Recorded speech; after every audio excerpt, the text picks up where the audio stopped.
charging interest was once a sin. Not a bad habit, not a controversial business decision, a sin. Serious enough to keep you out of a Christian graveyard. In 1508, an English church court faced a problem involving 8 shillings and 1 silver spoon. Thomas Fowler had lent the money to Richard Sawton. Later, Fowler received Sawton's spoon. Sawton said the spoon was payment for the loan. Fowler said it was simply a gift. The judge postponed the case because it was arduous. Then the case disappeared from the surviving record. We never learned who was telling the truth. But why would 1 spoon create such a difficult legal problem? Because if it was really a gift, Fowler had done nothing wrong. If it was expected because of the loan, it may have been hidden interest, and in medieval Europe, that was not merely a questionable business practice. A manifest, unrepentant usurer could be excommunicated. After death, he could be denied Christian burial. 1 loan, 1 spoon, and possibly 1 locked graveyard gate. So what did medieval thinkers believe was so dangerous about receiving more than you lent? The written rule was brutally simple. On an ordinary loan, anything demanded beyond the amount lent could be treated as usury. Lend 10 coins. Ask for 11 back. That extra coin was the problem, not because 11 was an outrageous repayment, because it was more than 10. To modern ears, that sounds strange.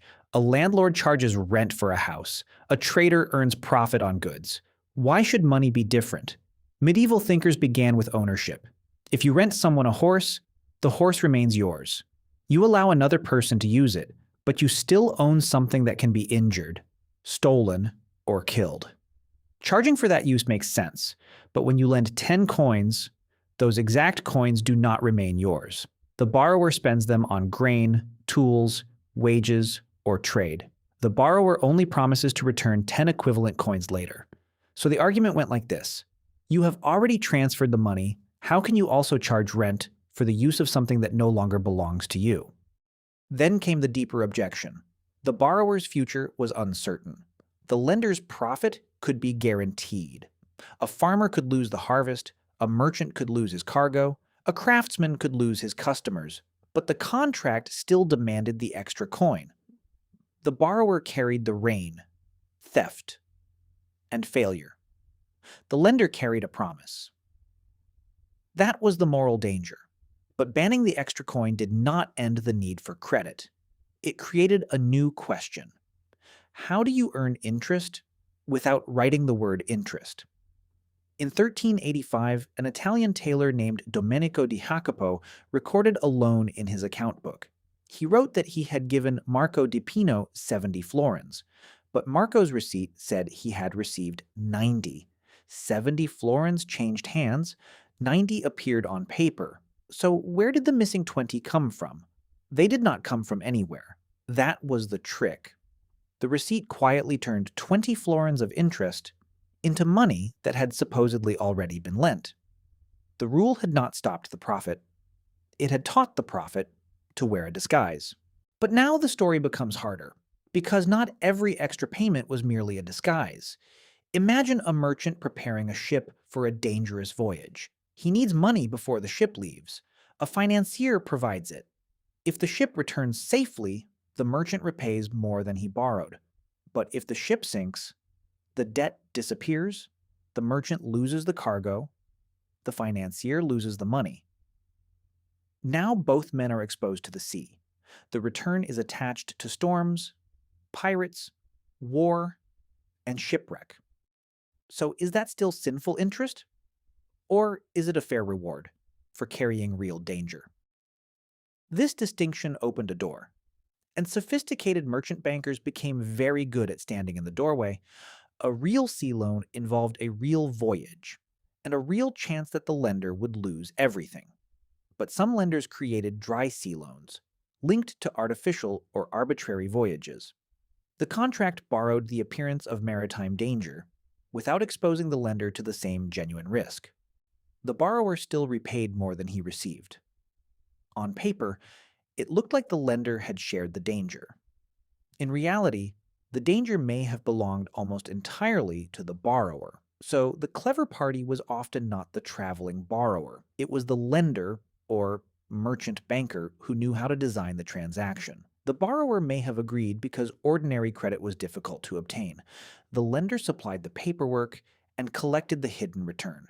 The key question was no longer simply, did the lender receive more? It became, what happened if the venture failed? Would the lender lose money too? Or would the borrower still owe everything? If both could lose, the deal looked more like an investment. If only the borrower could lose, the investment might be a loan in disguise. Another tradition approached the same problem from almost the opposite direction. An ancient Indian statecraft text described different rates for different levels of danger. Imagine four people borrowing the same amount.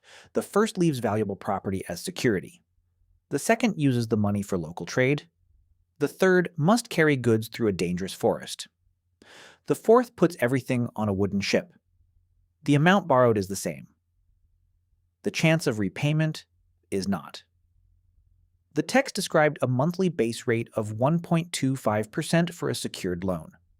Local trade could carry 5%. Forest travel added another 5%. Sea travel added another 15%. Advances to soldiers on dangerous expeditions could carry double charges. The logic was clear. Do not ask only how much money was lent. Ask how likely it was to return. That creates an uncomfortable reversal. Perhaps asking for more than you lent was not automatically immoral. Perhaps the real issue was whether the lender had taken enough risk to justify the return. But even this system imposed limits. Beyond the prescribed rates, usury was illegal and punishable. Danger could justify a higher price. It could not justify any price the lender chose.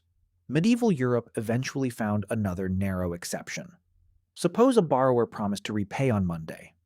Monday passed, then another week, then another. The delay might cause the lender a real loss. Perhaps the lender needed the money during an emergency. Perhaps late repayment made him miss another transaction. Compensation for that loss could be allowed. The Latin word connected to this difference or compensation was interessa. It did not begin as a general price charged simply because time had passed. It referred to making good a loss, especially one caused by delay. But a narrow exception created a doorway. A contract could include a penalty for late payment, and both parties could quietly understand that the borrower would pay late. The loan remained officially free. The penalty created the return. Over time, the exception widened. Payment for real loss became easier to defend. Payment for genuine risk became easier to defend. Payment for giving up another profitable opportunity became easier to defend. The boundary moved slowly, and the meaning of the words moved with it. Interest became the ordinary term for a legitimate return on a loan. Usury increasingly came to mean excessive, abusive, or unlawful interest.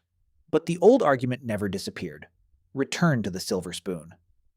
If Sawton gave it freely, it was a gift. If Fowler expected it from the beginning, it was the hidden price of 8 borrowed shillings. That was the judge's problem. He was not deciding what the spoon was worth, he was deciding what it meant. Compensation for genuine risk, or profit made possible by another person's need. Today, interest won't lock a graveyard gate, but when you pay extra on a loan, you are participating in a system that defines our world. Underneath the data and the bank apps, the ghost of that silver spoon is still there. What was once a sin is now driving the global economy. So ask yourself, what is that extra payment really paying for?